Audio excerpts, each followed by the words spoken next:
تعال اقول لك ازاي تقدر تعمل اعلان بالذكاء الاصطناعي زي الفيديو اللي هيظهر قدامك ده.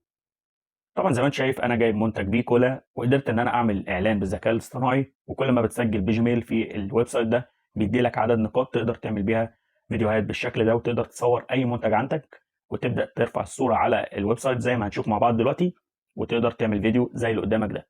فهتعمل ايه هنا؟ هتبدا تدخل على الويب سايت ده، هسيب لك طبعا الرابط في الوصف. روح اكتب في جوجل توب فيو، مجرد ما هتكتب توب فيو هيظهر لك في اول سيرش، وانا كده كده هسيب لك الرابط برده في الوصف. هتعمل ايه هنا؟ هتبدا تسجل بالجيميل على طول بتاعك. طبعا انا عندي كذا حساب، هقدر اختار كده اي حساب منهم، وتقدر طبعا تسجل اكتر من مره. لو عندك كذا جيميل تقدر تسجل اكتر من مره وهتاخد نقاط وتقدر تستخدمها زي ما قلت لك مجانا. طيب انت اول ما هتسجل، طبعا انا عامل الشرح ده من الموبايل، تمام؟ فاللي انا هعمله ايه هنا؟ هبدا اعمل وضع سطح المكتب زي البي سي بالظبط او زي الكمبيوتر. عملت ايه دلوقتي؟ بدلت المتصفح من جوجل كروم لفايرفوكس بسبب ان في مشكله ظهرت في جوجل كروم، معرفش ايه سببها. فبدات كده ابدل المتصفح، وزي ما انت شايف هيشتغل معانا عادي. بدأ عادي يعمل وضع سطح المكتب. فكل اللي عليك هنا بعد ما هتسجل في الويب سايت هتبدأ تروح على حاجة اسمها برودكت افاتار. تمام، هنبدأ نروح هنا، اضغط عليها، وهتيجي هنا تختار الافاتار او الشخص اللي محتاجه يتكلم عن المنتج بتاعك. تمام، لو خدت بالك هنا ده افاتار انا كنت مديله يعني منتج للتيشيرت الاهلي وبدأ يتكلم عنه.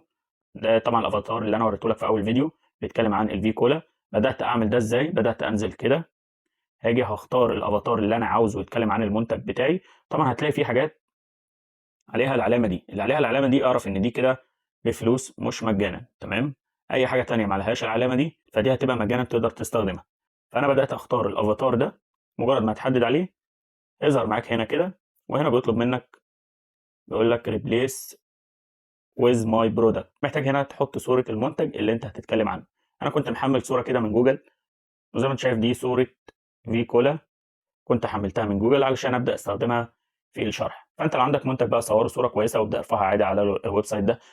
في اي منتج معين عاوز تجيبه من جوجل زي كده وتبدا تعمل فيديو بيه براحتك. يعني انا بدي لك الطريقه وانت ابدا بقى شوف انت محتاج تعمل ايه وابدا تعمل. تمام، زي ما انت شايف الصوره كده المفروض اتضافت معانا. تمام، هاجي اعمل هنا ايه؟ هبدا اعمل كونفيرم، وزي ما انت شايف مجرد بس ما العد ده يخلص هتبدا تضغط على جمله تحت كده هوريها لك دلوقتي ان انت تحول الصوره لفيديو. تمام،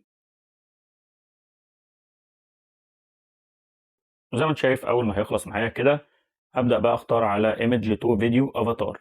تمام، مجرد ما هضغط عليها هيبدا يظهر الفيديو زي اللي انا وريته لك في اول الفيديو.